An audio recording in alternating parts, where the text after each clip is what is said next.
Wow, we filled up the room pretty good. General Hudson, thanks so much for inviting me to come and do this.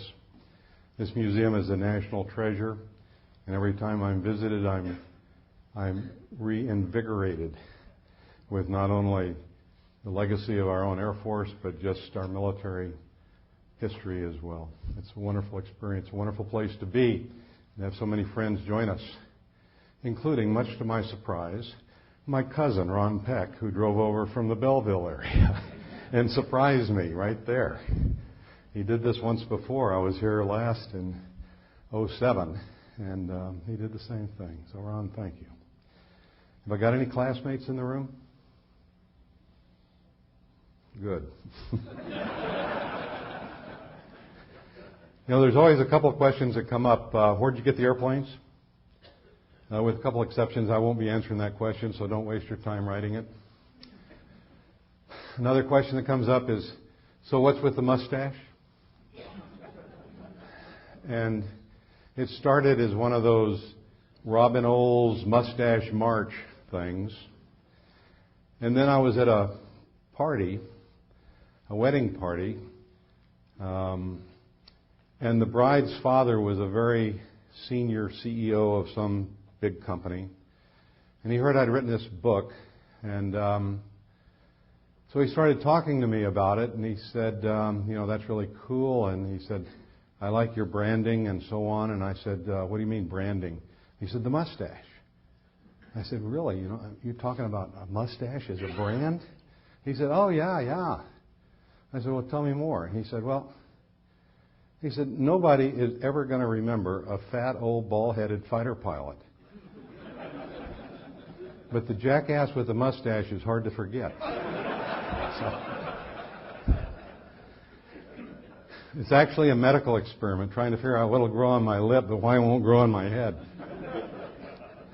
Well, I'm honored to share with you some history that was just declassified in 2006. It started in the mid-'70s and ended in the late '80s, '88. And for all that time frame, we couldn't talk about it until '06. We had a coming out party here at the museum, and it was all declassified. And then since then, books have been written, and we've done a lot of stuff to try to tell the story and get the word out.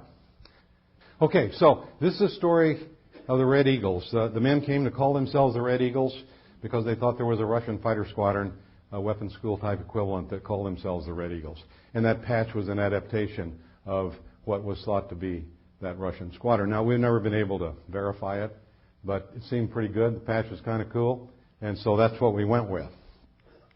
Now, what I'm going to do today is follow Simon Sinek's paradigm in his book called Start With Why. Because most people don't ever get around to the why you're doing things. Instead, they go to the what you're going to get out of it. So Simon's paradigm is 3 stages. Why you're doing something, how you're going to get it done, and then what did you get out of it. And that's a pretty good way to go, I think. So we came out of the aggressors, the Air Force aggressors. The program started in the mid-'70s. So I want to tell you just a couple slides about who the aggressors were, how they evolved, where they are now. And then we'll do the why, how, what that went into building an airfield, equipping it with MiGs, how do we get it done in record time secretly, and then what was in it for the United States of America overall in terms of a return on investment. And then we'll wind up with a look at today's aggressors. So the air war in Vietnam set the stage for our requirement, the why. We were getting hammered. Okay? We were getting hammered. And we didn't like that.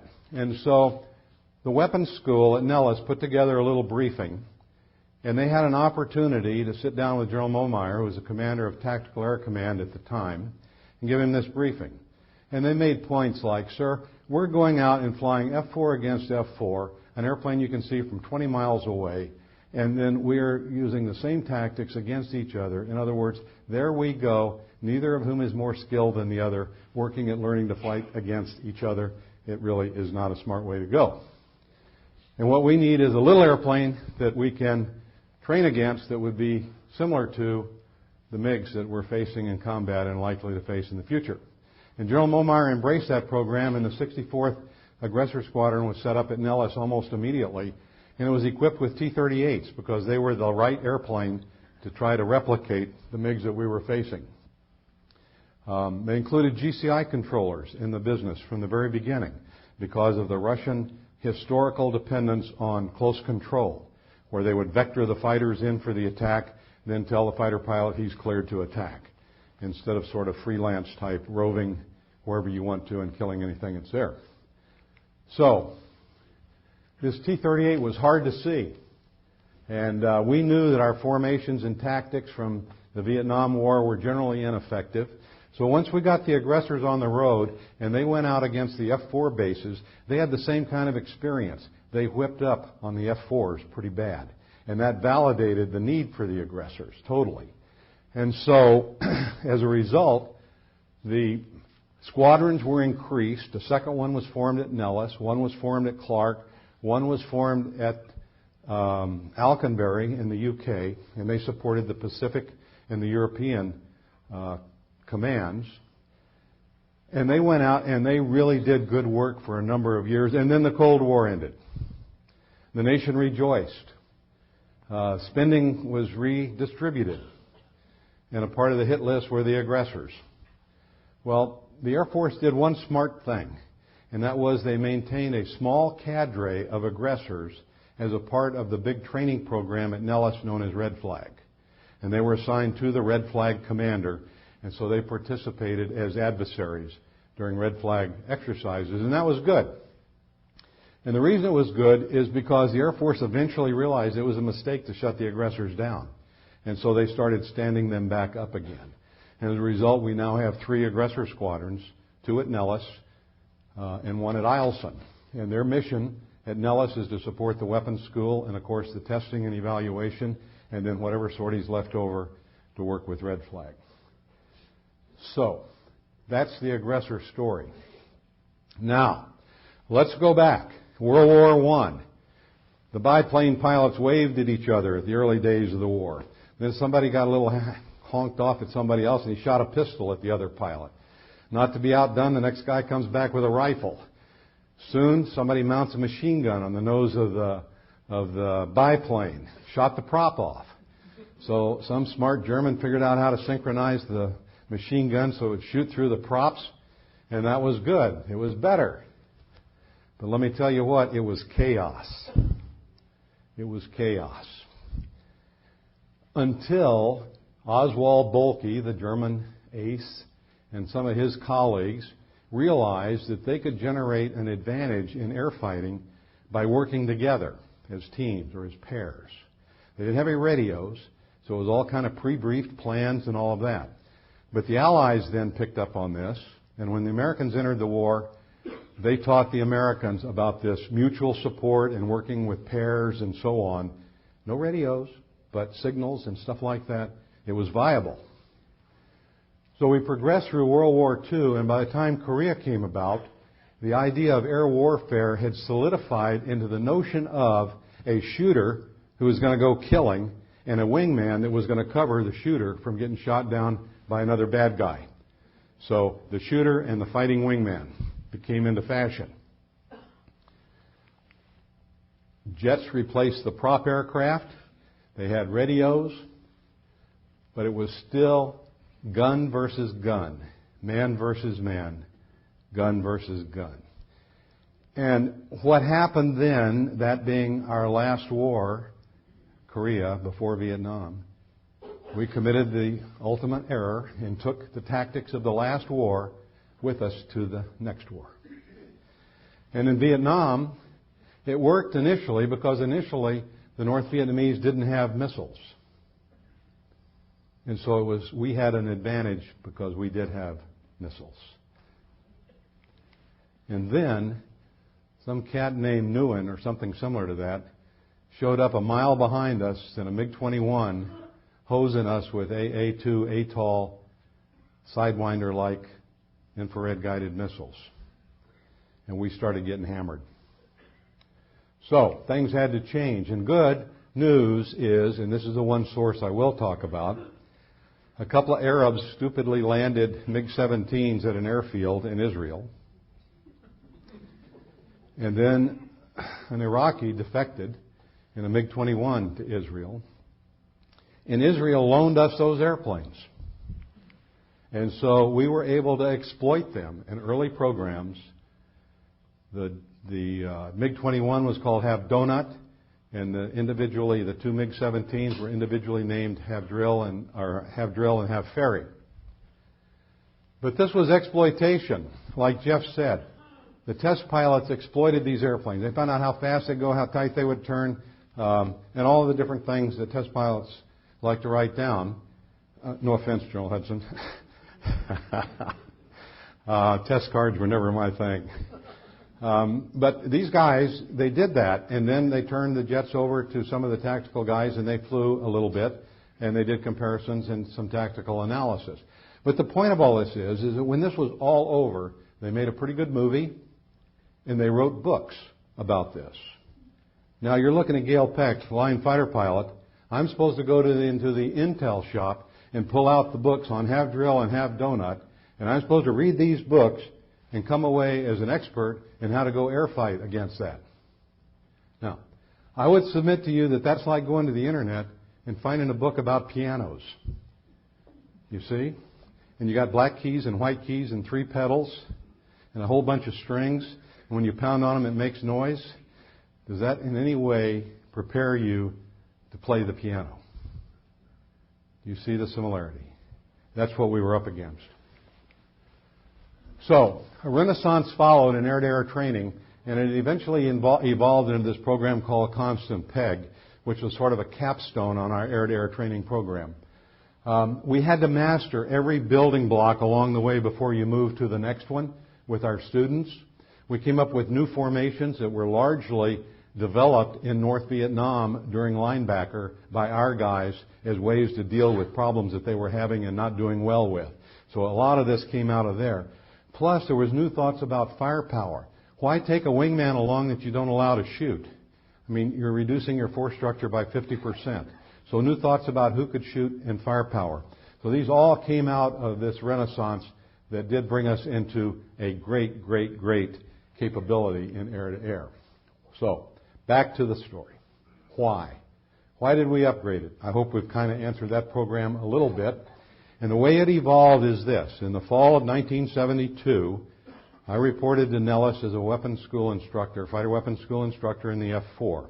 And very soon thereafter, my assistant ops officer and I, Randy and O'Neill, and I were tagged to go and learn to fly the MiG-17. And our task then, in the fall of 1972, was to train a squadron of F-4E crew members who were going to take the new E model with the leading edge slats, the 5.56 TO modification. Probably doesn't mean anything to any of you all, but what it did is it enabled a pilot in the front seat to take control of the radar in certain modes and enhance the combat kill capability.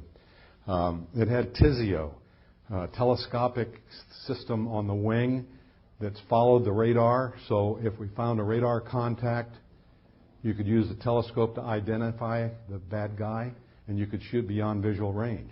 That was the mindset. And so these guys were all headed, linebacker was raging, they were all headed for Southeast Asia. And so they came through Nellis for a top-off program and consolidated as a squadron. And Randy O'Neill and I were their adversary in the MiG-17. We taught them how to air fight against that jet. And that whetted Randy and my appetite to a degree that you can never imagine.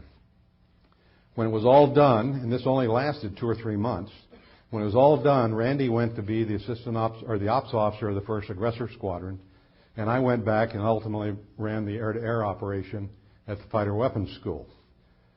So at the end of my tour, and I was done with MiGs, at the end of my tour, I ended up going to the 5-sided squirrel cage we reverently call the Pentagon, and new challenges. So they looked at my skill set and background and put me in charge of bullets and bombs, which makes typical sense. We've all been there, those of you in uniform at least. So I did the best I could with that. And meanwhile, my friend Moody Suter was inventing red flag. And Red Flag is a tremendous exercise at Nellis where they bring in forces, all kinds of different forces. They consolidate them into a team, a mini war. They put adversaries up and they go and try to replicate the first 10 combat missions of a war. And Pierre Spray and Tom Christie and some of the smart guys in Washington had advocated that if they could replicate the first 10 combat missions of a war, then the pilots had a high probability of surviving the whole conflict. So that was the concept behind Red Flag. And so Moody invented Red Flag, and they were so happy with Red Flag that they transferred him to Luke Air Base and gave him command an F-15 squadron, brand new. And so, since old Ish here had MiG background, I became his replacement for the second time. That also replaced him at the weapons school. And so that was the beginning. During that period of time, we were also flying the MiGs some. But to fly the MiGs, we had to write a test plan. And the test plan had to be approved by the 2-star Director of Operations and Readiness at the Pentagon, and then countersigned by the 3-star Research and Development AFRD at the Pentagon. And then we go fly the mission. And then we had to write a test report on how it went and get that signed by the 2-star and signed by the 3-star. It was a rigorous program, okay? Very rigorous. But our training hunger continued.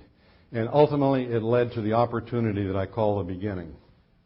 So our problem was testing versus training. We didn't need any more test reports that told us how stuff worked and what the capabilities were. We needed to go out there and do hands-on training. We needed to see how tight that guy could turn, how high he could zoom, all the different things that would allow us to understand the performance of that airplane from the eyes of a combat fighter pilot. And so one day, I'm in General Vandenberg's office to get the 2-star signature on one of these other test plans. And General Vandenberg, who was a fighter pilot and understood exactly this charade we were playing, he said, expletives deleted, get me that program or get me out of it. And I was stunned. I was a major. I looked at him and I said, sir, why don't we just build our own airfield and maybe we can put the MiGs on our airfield and we can do with them what we want to instead of have to beg permission to do what we all know we need to do. And he got up from his chair and he walked around with his hands behind and he went over and he sat down and he peered over his readers at me. He says, you know, that's not a bad idea. And he picked up the phone and called General Donnelly, made me an appointment, sends me up stairwell 94 in the Pentagon to General Donnelly's office. And I go in and I see General Donnelly, and I'd known him for a while. He called me Gaylord, just because it annoyed me. He says, Gaylord, what you got? I said, well, sir, we want to build an airfield in the desert, and we want you to give us the MiGs, since you own the MiGs. And he laughed, and he laughed, and he laughed. And I'm staring at the Jefferson Memorial over his shoulder out of his big building window on the E-ring of the 4th floor. And he finally came over and he says, you know, he says, that ain't a bad idea, actually. He says, I'll make you a deal. He said, if you can figure out how to build an airfield, he says, I'll give you the MiGs. I was stunned. So now I march back down stairwell 94, go to General Vandenberg's office, tell him this. General Vandenberg gets up from his chair and he goes over now to his credenza, against the back wall. A little brown box, takes the lid off the little brown box. There's 2 steel balls in this little brown box. And he picks them up and he starts working them.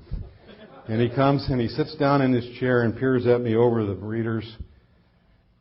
And he says, well, that's good. He said, let's do it. I said, you mean build the airfield and get the MiGs? He said, yeah. Isn't that what Donnelly told you? I said, yes, sir. He said, well, let's do it. And I said, I was stunned. I said, well, all those test pilot programs were called have this, have donut, have drill, have that, have what. I said, we can't call it have. I said, that's have is the 3-stars call sign upstairs. Do you have a call sign, sir? He says, yeah. He says, my call sign's constant. You ought to know that. He says, now get out of here. You got work to do. So I walk out down the hall toward the purple water fountain in the sub-basement, past the Air Force Council Room. And I'm thinking, how are you going to do this, what you've gotten yourself into? And my mind drifted to my bride of just a couple of years, Peggy, and it came to me, Constant Peg has a nice ring to it.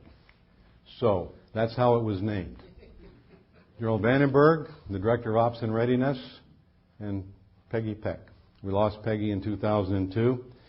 I will preempt another question. Yes, she did know about the program because she had a TS security clearance. And one Saturday afternoon, General Vandenberg melted down on me again when we couldn't find a secretary to type a paper.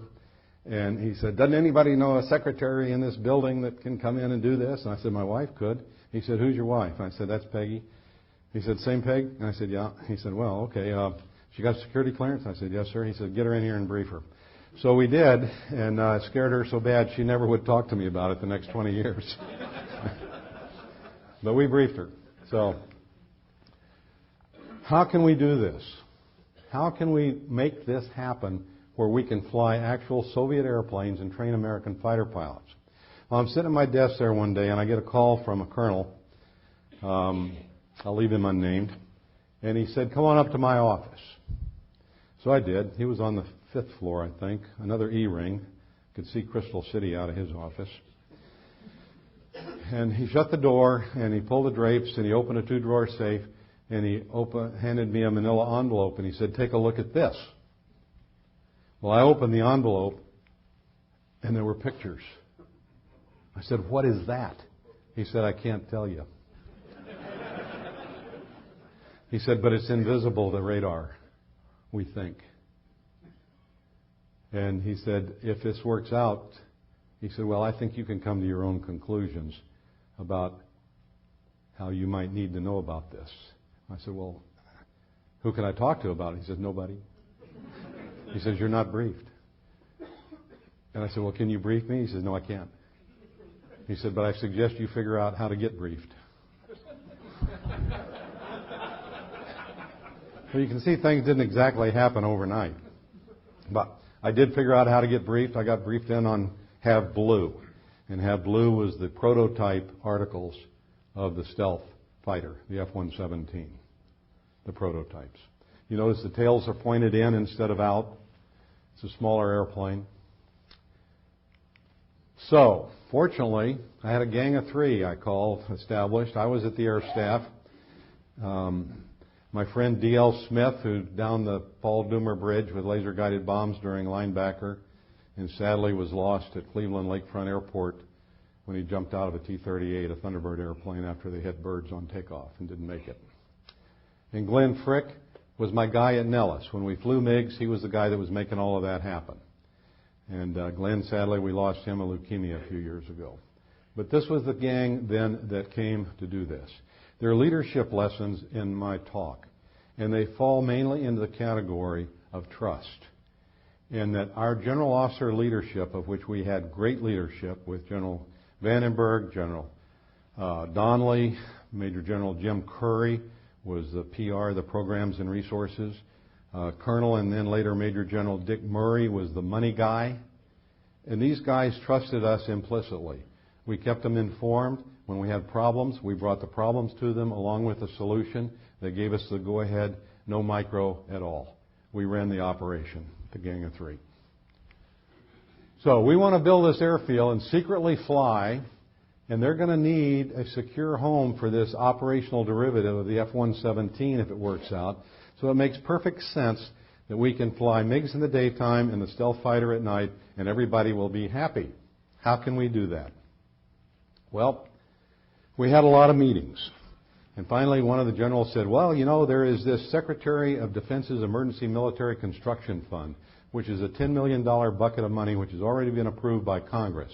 All we have to do is tell Congress about how we're going to spend it. Well, it became my task to convince the whole rest of the Department of Defense that we should get that $10 million of money. But that wasn't the end of it. How do you build something secretly without competitive bids and so on and so forth? Well, someone else said, well, I think there was some law called the Econ Recovery Act of 1932, which was a precursor of Franklin Roosevelt's New Deal, a part of the recovery from the Depression, etc., which allowed one government agency to transfer money to another government agency through something they call a MIPR. I forget what it's called, but it just means that you can transfer money. And so somebody else said, well, yeah, Department of Energy has sole source contracts. They have contractors on staff to build things, to architecturally design things. Homes in Narver, in Orange, California. RICO, Reynolds Electrical and Engineering Company in Las Vegas, were those contractors. So, man, we get this money, and then we transfer the money to the Department of Energy, and then we get the Department of Energy to task their contractors to use our money to build our airfield. Wow, what a plan. It's my job to make it happen. It didn't happen overnight. We looked at a number of places and finally settled on Tonopah. And so we settled on Tonopah because it's a pretty remote area. And if you look at this one here on the up left, that's all southern Nevada. Las Vegas is here. This is the town of Tonopah. This is the Tonopah test range up in the far northwest corner of the training area. And so if you look at Tonopah, it was an old mining town. What are miners known for? Keeping their mouths shut. Nobody wants a claim jumper, right? So the highlight of their center show is the Mizpah Hotel, where some guy allegedly murdered a prostitute. You know, the room is still cold, supposedly. The main drag, the mining museum, and they had a high school, and their high school football team was called the Muckers. Who ever heard of the Tonopah Muckers? You know? Nobody. So this seemed like a pretty good place. They seemed like a good idea. So we got into a Cessna 207, 5 of us, with Chuck Holden, Colonel Holden, a major at the time, in the left seat, and I was in the right seat. We had Colonel Jay Whitney, who was the commandant of the Fighter Weapons School, in the back seat with a couple other guys. And we went to Tonopah. We'd flown over Tonopah, but we'd never noticed Tonopah before. And when we got to Tonopah, we understood why we had never noticed it. Because that's what it looked like. And that's looking to the north. That tarmac was as bad as it looks in that picture, with grass growing through it and all kinds of stuff. A typical desert airstrip. So we were invited then over by Mr. Sam Moore, who lived down this road here in this compound. And he was the main guy working for Sandia Corporation out of Albuquerque for the Department of Energy. And their mission at Tonopah Test Range was to test nuclear weapons release systems. So the bombers and the fighters that were capable of carrying nuclear weapons would come down through the range and would test release of shapes to make sure they all worked. So we listened courteously to Sam Moore's briefing about his mission. And then he said, now, boys, I'm glad you're here. We don't get many visitors. What can I do for you? And I said, well, I was a spokesman, even though Colonel Whitney was with us. I said, well, Sam, we're thinking about perhaps improving your airfield to the point of being able to put some jet operations here. And he looked at me with these cold steel blue eyes and said, Major, that may be among the worst ideas I've ever heard. I sensed a problem. So I said, well, Sam, is that your Convair parked out there on the tarmac? He said, it is. I said, may I assume that you can commute with your people every day from Las Vegas? He said, you may. I said, how long does that take you? About an hour, hour and a half? He said, about that. I said, that's each way, right? He said, yeah. I said, so if you were able to go in a 737 or 727 and reduce your commute time by half or better, what would that do to your productivity? He said, Major, I think I'm starting to like the way you think. And he became a wonderful ally for us because there was an awful lot of work to be done in Albuquerque with the Department of Energy to persuade them to get on board to make all of this happen. But it did. And so as I was walking back out, I surveyed that valley, and that's looking to the east towards, for those of you that have flown at Nellis, that's Cedar Pass down there, or maybe it's here, I'm not sure which, forget.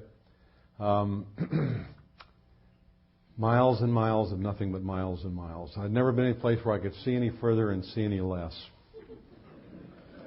Incidentally, Bob Hope said that about Alaska, not, plagiarizing. So I'm on my way down to Luke to look at the Gila Bend range as another alternative. And on the back of a napkin I sketched out, I said, we could take Sam's little short runway and extend it.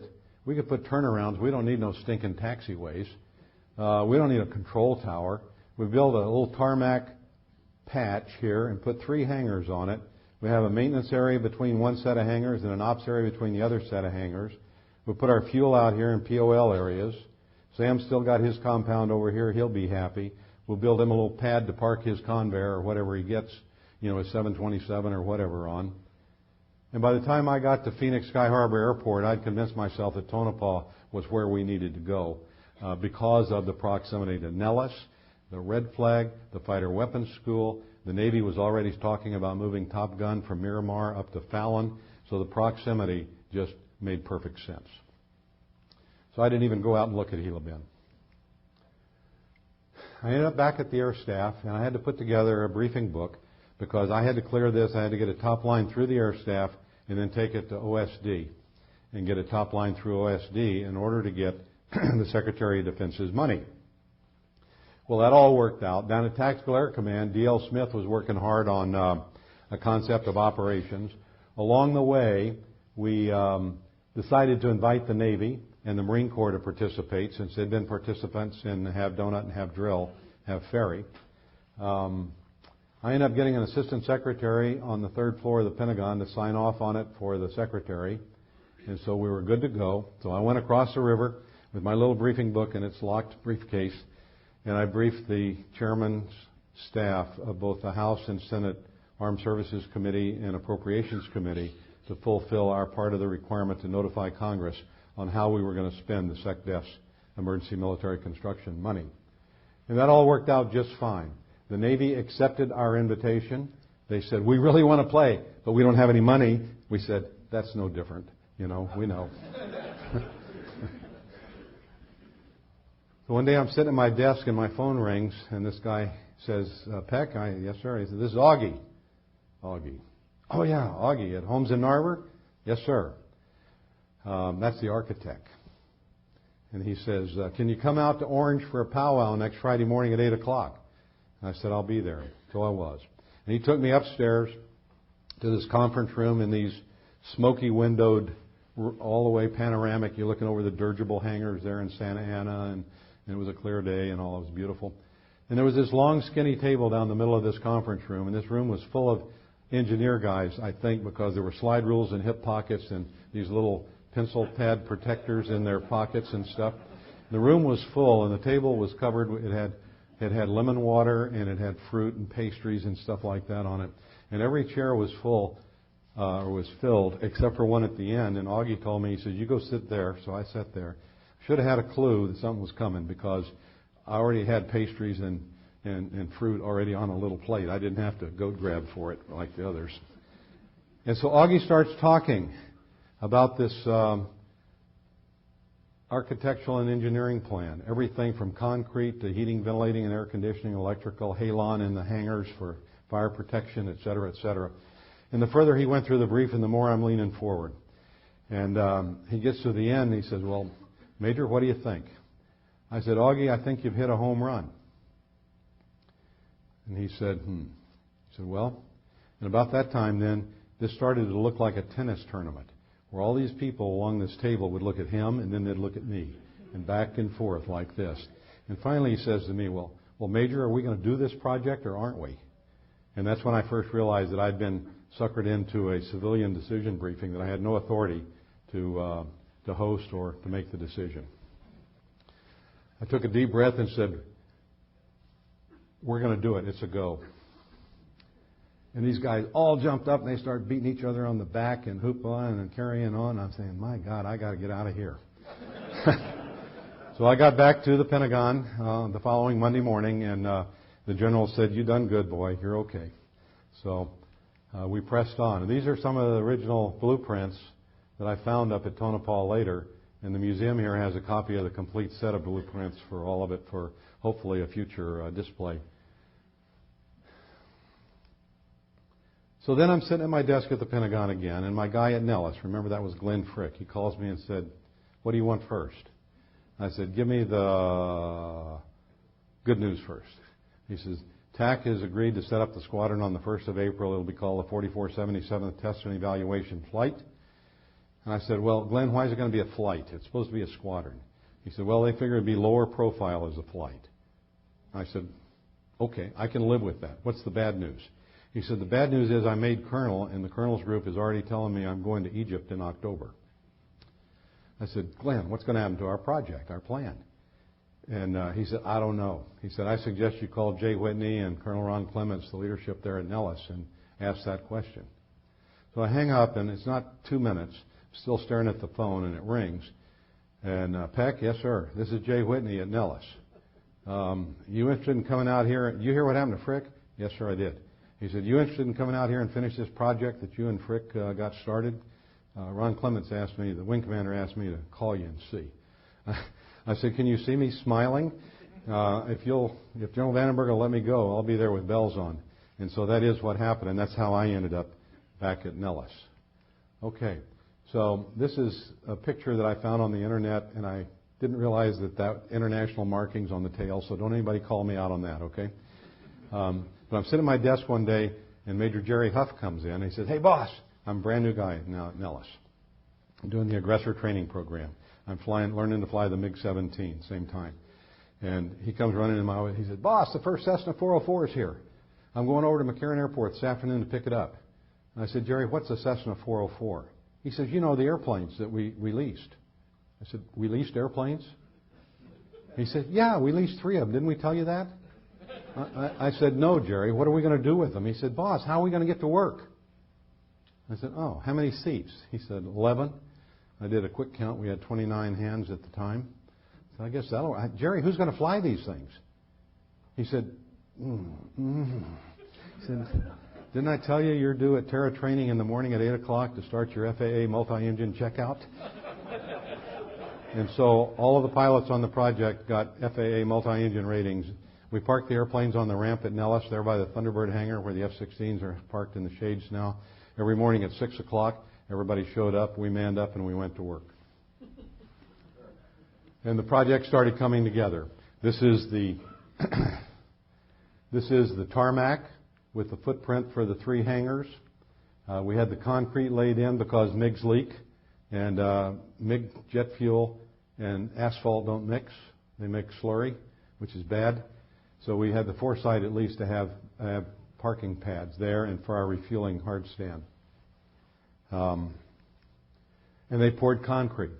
These are actual photos from their archives up there, their civil engineering at Tonopah. And we had some visitors. The wild Mustangs wandered through, leaving their calling cards. We were able to accept them as friendly visitors because they were able to keep their mouths shut. And so the compound came together. And you can see the final parking area there, the 3 hangars. We had to call in some portables because we didn't think about things like supply storage and vehicle maintenance and age, aerospace ground equipment maintenance and stuff. So we did need a little bit of augmentation. Our men ended up getting some trailers, so if they had to overnight up there working on a project, they had a place to bunk, and so that worked. So you can see it did come together. And looking at it from a high altitude picture, you can see pretty much like the napkin with the long runway and the turnarounds. Sam Moore's compound for the Department of Energy's nuclear weapons release system testing in our little compound. So from the very beginning, we manned up. We had 2 GCI controllers, and our concept and our mindset was that of replicating the Russian or the Soviet as closely as possible. And so our aggressor controllers were very able in helping us rendezvous with our students who were launching out of Nellis typically. And then we would meet in the area under a GCI vector. Our GCI guys were able to simulate the integrated air defense system and give us vectors from beyond visual range when we were doing setups from long range apart. And that was good. And they used the radar at Angel Peak during that time frame and actually controlled us from Nellis using repeater radars up there. Fortunately, we had another man of vision, Bobby Ellis. And Glenn Frick hired Bobby as the chief of maintenance, and he totally was a jewel. I can't say enough about him. He's, again, not with us anymore, and that makes me sad. He took airplanes like these that were dug out of the Iraqi desert. We had no pictures of our original aircraft like this just because of security. It was just all clamped down so tight on us that we didn't have any. But our airplanes were barely suitable for museum display, perhaps with an awful lot of work from the restoration facility, and certainly not man-flyable or close to it. And Bobby and his gang of geniuses followed this mantra of the Blue Angels pilot here, who's talking about the importance of maintenance and how the pilots just borrow the airplane for 45 minutes or so at a time. The rest of the time it belongs to maintenance, and without maintenance you have nothing. And that was certainly true. And our maintenance guys took those hulks and turned them into safe, flyable machines. We didn't even pre-flight the airplanes. The pilots walked out and got in. We had that level of confidence in our people. One day I'm sitting at my desk and Bobby Ellis comes in and says, "Boss, we need a truck." And I said, "Well, Bobby, that makes sense. What kind of truck do you have in mind? You need a pickup, a step van, or what?" He said, "Well, actually," he says, "what I need is a check." What we did is we already bought the truck. It's up in Salt Lake City. So he said, "Can you go to Mary Jane?" And I haven't talked to you about Mary Jane, but I did mention Colonel Dick Murray, who was the money guy at the Pentagon. And what Colonel Murray did is he established somehow through money-only known ways a conduit at the Pentagon, and the other end was at Mary Jane's desk. So he'd pour money in, and Mary Jane would open the spigot, and money would come out. And I'd walk into her office, and she'd say, "Is this going to cost me thousands, tens of thousands, or hundreds of thousands today?" I'd say, "Mary Jane, just write the check. This is what it's for." And so Bobby got his truck, and they became the DRMO scavengers. Now, DRMO stands for Defense Reutilization and Management Office. Those of us in the old days know it as a salvage yard. Okay? And so these guys took their fancy Dan truck and they went all over the west of the United States and they harvested stuff. And they built a TV station with stuff they harvested from White Sands. They built Jeeps so that the commander didn't have to walk up there. No two parts on the same Jeep had the same VIN number. And so they did wonderful things, and that was Bobby's truck. That's Bobby there, and the rest, some of his hombres. I won't try to name them all. I could, but I won't. In the background is one of the vans. That's one of the first things they started picking up at the DRMOs, so that they then had lift. And they then were on the road almost continuously with these trucks, getting stuff that we would need for our job. And it was all important stuff. Those are our original hangars in the background before they were painted creech brown to blend in with the desert. That's an inside joke. I apologize. And then Colonel White on his watch as the third or fourth commander, the truck came up for a overhaul, and so they had it painted red. And we thought that was appropriate as well. Okay.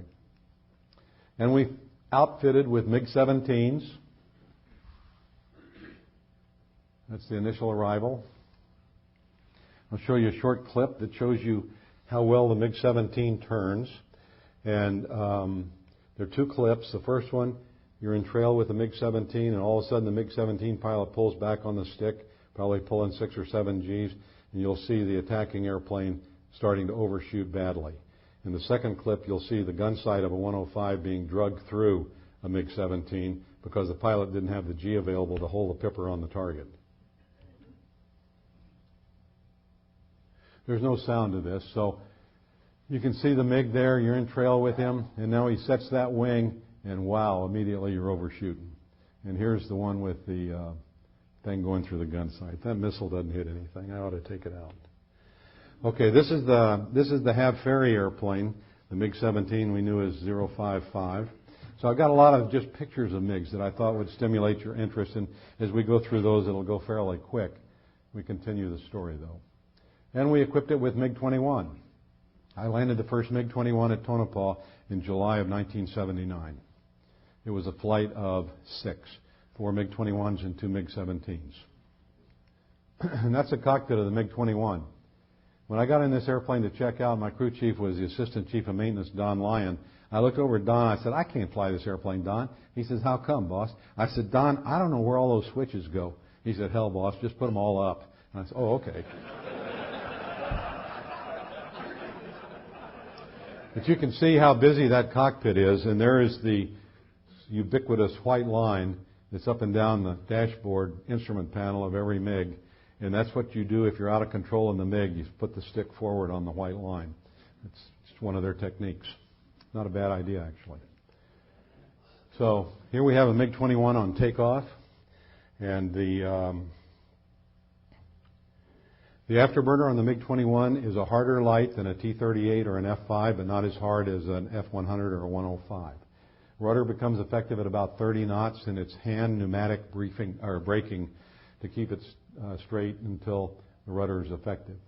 Nose comes up about 140 or so, much like a T-38, gets airborne about 160, 165. The gear comes up, the gear handle goes up. Once the gear is up, the pilot checks visually for all the little indicators on the nose and on both wings that are retracted, which indicates that the gear is up and locked, and then the gear handle is replaced to neutral to take hydraulic pressure off of the system. 300 knots, you pull the engine out of afterburner, accelerate to 400 knots, maintain 400 knots until you intercept 0.9 Mach, and standard climb from there on out. So here's one of our jets all unmarked over Tonopah. That's the lake bed, test range lake bed there at Tonopah. One of our jets landing after it had been painted, and the runway had been redone a little bit. Talk more about that in a second. And this is one of our jets landing. These film clips, incidentally, are from the Systems Command film made called Have Donut. And we took clips out of it. So it's got a drag chute, comes down final approach about like a T-38. Drag chute's pretty effective. It has a nose wheel brake that the pilot selects with a switch, very effective in braking. Of course, you can't use it after your rollout because you can't turn when you're using that brake, obviously. The braking system in the airplane is pneumatic. In both the MiG-17 and the MiG-21, you squeeze a lever on the stick, and it puts squeeze on both wheels, and then you push the rudder pedal the direction you want to turn, and it releases the squeeze on that opposite wheel in the nose wheel casters. So when guys are learning how to taxi these airplanes, they look like little fishies in a stream, you know. Taxiing is harder than flying. So we flew the hell out of them. Weapons School F-16 in trail with one of our MiG-21s. This is a wonderful clip because it shows the comparative difference between the MiG-21 and the F-4, and it helps you grasp the challenge of the Vietnam War when the guys showed up at 6 o'clock. You see that? And big ugly, the F-4 smoking like a hussy, and the MiG just kind of a tiny little jewel out there in front. Yep. Tiny little jet. And then we equipped with the MiG-23 eventually. This was after my watch. I did not have MiG-23 experience, except I did come back with the 18th Fighter Wing from Kadena in the F-15s, and I flew a sortie against a MiG-23 flying an F-15. So that was interesting. I won. Another shot, same airplane, different paint job. And we have this airplane in our threat training facility at Nellis. If you're ever in Las Vegas and can get someone to get you on base at Nellis, my phone number is unlisted. The threat training facility is unclassified, and visitors are welcome, but you do need a host. Okay?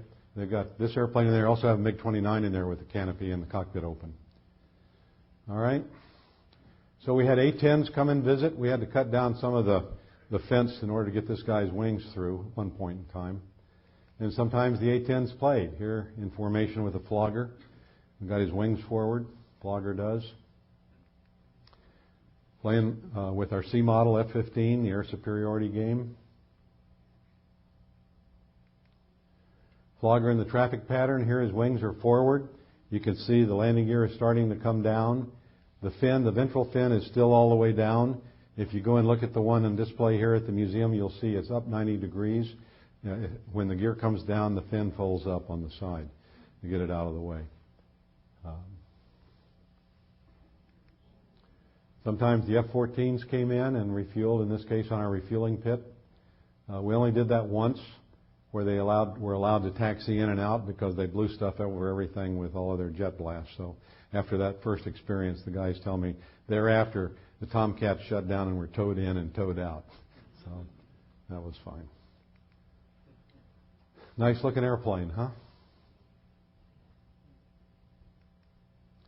Sometimes we flew as a flight of two, sometimes straight up. We got some T-38s, and that was good. We were able to give our enlisted guys incentive rides. And initially, they were all painted white. And here we have a later time when the T-38s wore war paint like the MiGs. And this is Captain Mick Simmons, one of our MiG-21 pilots. And he had given this young airman a ride, an incentive ride, based on his performance in the F-117 end of the field. And if you look closely, you can see this kid has got a smile on his face, but he's wearing lunch all the way on the front of his flight suit and on his G-suit. So eventually our fleet of T-38s grew to 5, and our pilots all maintained their 60-1 Air Force proficiency and did all their instrument checks and everything in the F-5. It gave us great logistic support. We could go cross-country in them and stuff like that. That was pretty cool. We had some Thunderbird crew chiefs that came, or painters actually, that came to work on the team after my watch. And I'm told that any time these airplanes went out cross-country, whatever pilot was flying it, they had his name stenciled on the side of it, just like the Thunderbirds. So they took pride in a lot of the little things like that. We had 5 of them, and it was a great part of it. We were able to give other incentive rides to VIPs, to photo chase. And, of course, we had no two-seaters, and we had no simulators. So every time a man flew a MiG for the first time, he was flying it for the first time. And so we needed a chase. And so we put another MiG pilot in the T-38 and let him chase him. And so that was an important part of the mission for the T-38s being there. Well, one day in August, late August of '79, General Tom Stafford came to visit me at Tonopah. By now, he's the 3-star.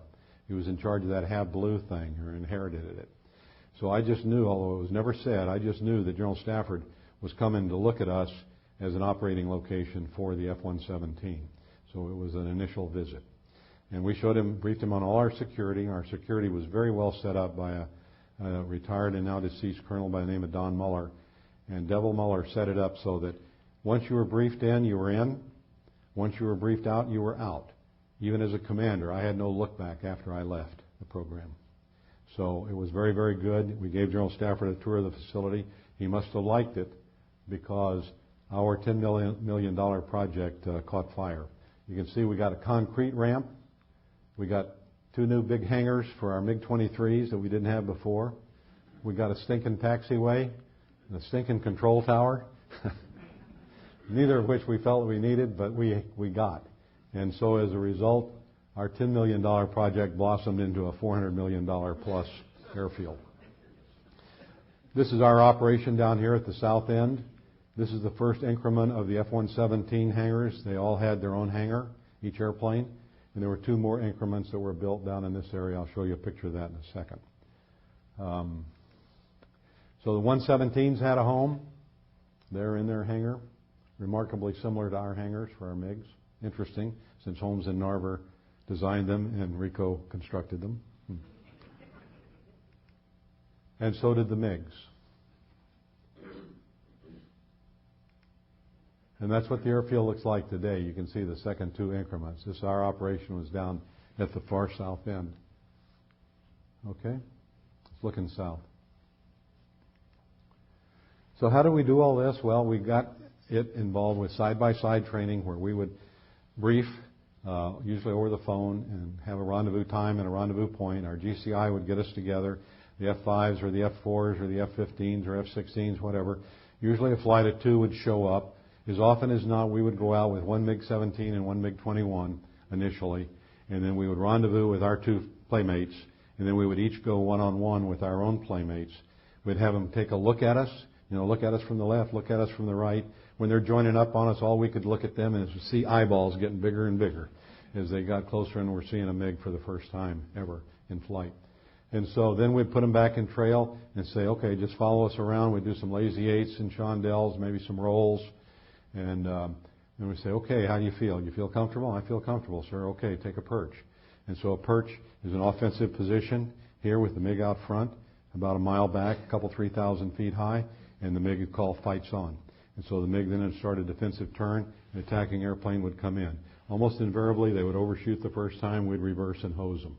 Because the learning here was when the MiG sets his wing, you got to go into the up. When you go into the up, then he's going somewhere. While you're going up, he's going there, and you can come back down. And you can follow him around that circle like a sewing machine stitch. Works like magic. Then we would put the good guy out front and put the MiG back there and show him how hard it was to keep track of the MiG and how he wasn't going to outturn him and how he had to learn to do his own last-ditch maneuvers. Then we start head-on. Pass canopy to canopy, best man wins. And all this is not a game of macho. It's a game of skill and of learning the skills that it takes to get there. Then we go out beyond visual range and set up in a tactical intercept. One of the hardest things a fighter pilot has to do is to transition from a radar picture into a visual picture and acquire the target visually. So that was very much a learning experience. Then finally, we took big gaggles into red flag at times and really surprised a lot of people. So the ramp at Tonopah was an interesting and fun place. And I like this picture because it has a picture of Ivan. And Ivan is a truck that we picked up on one of our trips. The men came to call them dental trips because we went places and extracted stuff. And they would take rolls of toilet paper and duct tape, toilet paper to stick on pointy things and duct tape to tape it down, tape the tarp down in case they had to land in Guam or someplace, and nobody could look inside. Anyway, these two trucks were self-propelled, and until we got those trucks, it took two of these electrical starting carts to start one MiG-21. With this truck, we could start two MiG-21s simultaneously and then drive to the next set of MiG-21s instead of having to tow the starting carts. These things were a state of shambles. Our men restored them just like they built Jeeps and restored airplanes. They found parts off of other common type Russian. The Russians make everything the same. So a compressor on one machine works on another machine. An engine part usually will work. And in a lot of cases, they just went down to AutoZone or Checker and found stuff that would work as well. They built two of them up, and they only had to machine one part, and that was some drive shaft interface that didn't work right with what they had. But they got it done. So a busy day at the office here. You can see our low-profile Cessna in the background over there. This is a flat-bellied me with hair and flight suit, swearing in, re-enlisting Doug Robinson. Doug was one of our age mechanics, and I kept the men all in civilian clothes, and they were exempt from grooming standards because they spent enough time in downtown Tonopah, they needed to fit in. They didn't need to look like GIs from the test site. And so we did, so there he is in his torn-up blue jeans and everything. Not a very good picture, but one of our MiG-21s in the background there. It's a meaningful picture to me especially. I hope you like it too. Picture of one point in time, we only had 4 captains in the squadron. Everybody else had made major. That's Brian McCoy. That's now 4-star General Hawk Carlisle, the commander of Pack Half, who also jumped out of one of our MiG-23s and lived to tell about it, obviously. Mick Simmons, who's a curator, or is on the board of directors of the Evergreen Air and Space Museum, and Nikki First. So they were real proud. They wanted to get an unclassified picture that kind of bandied their colors and their unique posture within being the only 4 captains in the squadron. So there you have it. So we had a flagship. Every day wasn't a good day. I took off in a MiG-21 with Hugh Brown on my wing on 23 August. And we met up with 2 F-5s, and we each went one-on-one with our F-5s. And as I was just getting ready to do the halfway knock it off so that we could switch, I get this knock it off call over the radio, and there's a smoke column. Hugh Brown got it in a spin, evidently. I never did see the training report because I lost my job over this. But I never did see the accident report. But we think that he got into a spin and then recovered from the spin and then over-aggressively tried to pull out and snapped it into a secondary spin and was too low to recover. No attempt to eject. Mark Postai had an partial engine failure. He lost enough power that he could not sustain flight, and he crash-landed at 17 in the desert. When they went to rescue him, they found him on a knoll about a quarter of a mile away yelling, "Hey, I'm over here, I'm okay." But he did comment later that was such a rough ride, he would never do that again. And sadly, on the 21st of October, he had a MiG-23 catch on fire on him. And it's obvious that he wasn't going to make it to the runway, and he ejected on short final and did not make it. So those were our two fatals. We also lost a T-38 jet fuel mechanic who was overcome by jet fuels while trying to purge a fuel cell in a T-38. And while we made valiant efforts to get him back to medical facilities in Las Vegas, he didn't make it. Ray Hernandez was his name.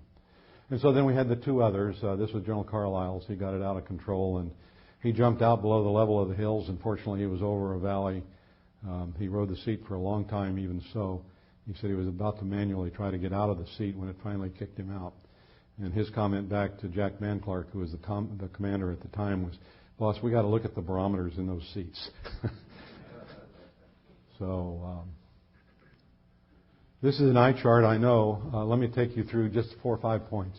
This is the timeline, 1979 through 1988. That's our force structure of aircraft.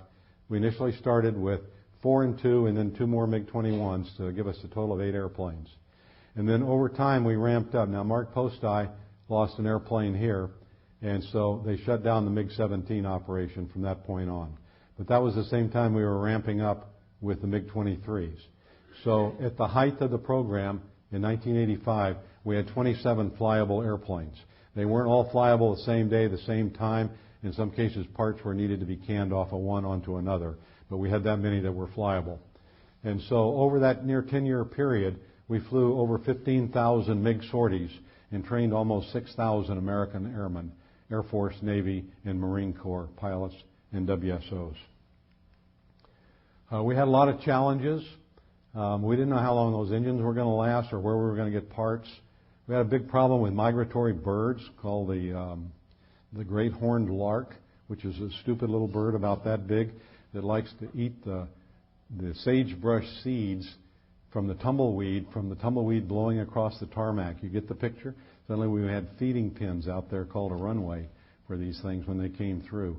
We even went to the point of hiring a falconer, and the falconer captured a baby falcon and trained it. And this is Jose Oberly, who was my ops officer with the falcon on a Met there. Later, commanders decided that it was far more economical to run captains up and down the flight line with shotguns at high port. And so, but when the birds were in town, they definitely did impact our program because we could not tolerate a bird ingestion. Security was always a problem, but it never was a problem. It was something we were always worried about. Home life was a problem for a lot of our people. I'm sure there was more than one divorce. My favorite story is from Bonnie Scott, who was Colonel Scott's wife. He came to me as a captain. I hired him during the very early days. He was initial cadre. And then he came back and was the final commander. But at our reunion, after I gave this talk, Bonnie Scott met me up in the hospitality room. She said, "Gail, I just got to tell you this story." I said, "What's up, Bonnie?" She said, "Well, I got so sick and tired of Mike coming home smelling like a dog, been gone for a week. I didn't know where he was gone, who he was with, when he was going to be back. And I'd ask him, I'd say, 'Mike, where you been? You know, what's going on?' 'I can't tell you, Bonnie. I can't tell you.' 'Mike, I'm your wife. You can tell me anything.' 'Bonnie, after 2 martinis, you'll tell everybody.'" And so she said, so I just got so mad at all of that, I figured out a plan. And he came in one Friday night, and he was worse than usual. And he said, "So what are our plans, Bon?" She says, "I can't tell you." And she went upstairs and put her face on. And so he's hawking the door to the bathroom. "What's going on, Bonnie? Where are we going? Where are you going?" "I can't tell you, Mike." And she had it all prearranged. She had made a phone call, and she heard him coming in the driveway. And so she went and met one of her girlfriends, and they saw a show and pulled a few slots and had dinner. And she came home about 1, 2 o'clock in the morning. She said, "I got it out of my system. After then, I was okay." She said, but it took that little catharsis for my soul to clear over security. Home life. Financial, I think that's what ultimately shut us down. So, what did we get out of it? Well, the guys told us unequivocally and without exception, overcoming buck fever. Everybody knows what buck fever is. You know, you're going out, you're going hunting, and you get your gun sight, your rifle sight on the deer, and about that time it starts to quiver, and so you hesitate, and about that time the buck is gone. You know? And so that's what they said was really important. That and seeing a little bitty jet, the notion of never slowing down and getting in a knife fight. We used to tell them that if you get into a slow-speed fight with a MiG, that's like getting into a knife fight in a phone booth with a midget. You don't want to do that. Use the vertical. I already talked about that, countering the hard turn. And I also like this analogy that going in the vertical like that is like tying a knot in a rope. Every knot you tighten a rope, the rope gets shorter. So if you think about circles and so on that you're trying to replicate, think about it later. Don't think about it now, okay? And avoid that prolonged turning fight, because you need to take your shots and get out of there and then come back if you have to. But you don't want to stay in there and try to ride it too hard. Well, the Air Force magazine published a table this past summer, which is referenced right here, August 12. And it said that 1.74 to 1 kill ratio in World War I and 4 to 1 in World War II, meaning we shot down 1.74 of theirs for every one we lost. We shot down 4 of theirs for every one we lost. Korea, 6 to 1. You hear, pundits will argue these numbers, and I'm not here to take you on that. I'm simply quoting this table, which I found useful. The Vietnam kill ratio, we shot down 1.85 to 1. We went to Desert Storm, we had no losses. 39 kills and no losses. And when you look worldwide at the Air Force worldwide F-15, F-16 kill ratios, we've had over 175 combined kills with no losses in air-to-air. To me, that's a return on investment. So here's one of the Eglin F-15s. This airplane was at Bitburg when it got its 2 kills, but I found it on the ramp down at Eglin before they were all sent to the boneyard and took a picture of it. This is a MiG-29 wreckage from the fracas in Bosnia, where one of our guys thwacked this MiG-29 from an F-15. And so I like to take this point then to go to the final part. What now? Well, our MiG-17 on static display at Nellis. Our MiG-21 on static display at the Armament Museum at Eglin. Our MiG-23 in the Threat Training Facility there at Nellis. And today's aggressors then, 2 squadrons at Nellis, 1 in Alaska. And the Nellis airplanes are painted up just like they were in the past, the F-16s in this picture. And the 65th Squadron operates F-15s that are also painted up in the war paint. And the Alaska airplane painted up like Shamu, which they call it. And they're aimed at replicating the abilities of the MiG-29 and the Su-30, Su-27 series of flankers. Okay? But we've gone far beyond just the jets. The Nellis range has been enhanced so that if guys fly over the range, somebody's going to shine a radar at them and they're going to have to explain what they did to keep from getting shot down by the missile that would go along with that radar. So the ranges have been enhanced tremendously, and so the surface-to-air missile threat is much more realistic on the range. We've brought space in with the space aggressors. They deny the satellite communications during exercises. They take away the GPS guidance during certain exercises. So that's an important dimension in a real-world type scenario. And of course, our reliance on computers, incredible. I don't think guys could fly now without a computer-assisted planning device that's done on some mission planning computer, as well as everything else. So the cyber commuters, we've actually set up a cyber weapons school at Nellis, which is just starting, and they're going to be aimed at countering the cyber threat. Full spectrum. Our F-15 and F-16 guys and F-22 guys still get the air fight against our allies, Indians, Malaysians, Romanians. We've had German guys flown against the German MiG-29s a lot. I work with an American who flew MiG-29s with the Germans on exchange duty after the wall came down. Fred Clifton is his name. And there are a couple of others as well. And so we even had Indian flankers, Su-30 MKIs, on the ramp at Nellis during Red Flag in 2008.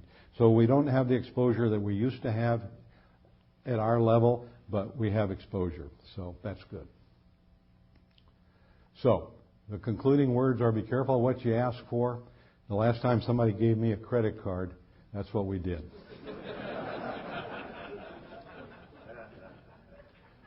So I believe the museum would like for me to host first some questions and answers and then a book signing I'd be happy to take care of for anyone that's interested in that. And the book has a foreword by General Buzz Mosley, who was the wing commander at Nellis.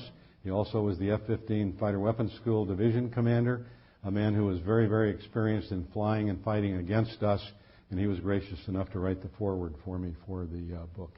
And you might make note there is a website. I'm not very good at maintaining it yet, so I need a lot of guidance on how to work WordPress. But so there is a website as well. So that concludes what I have to say.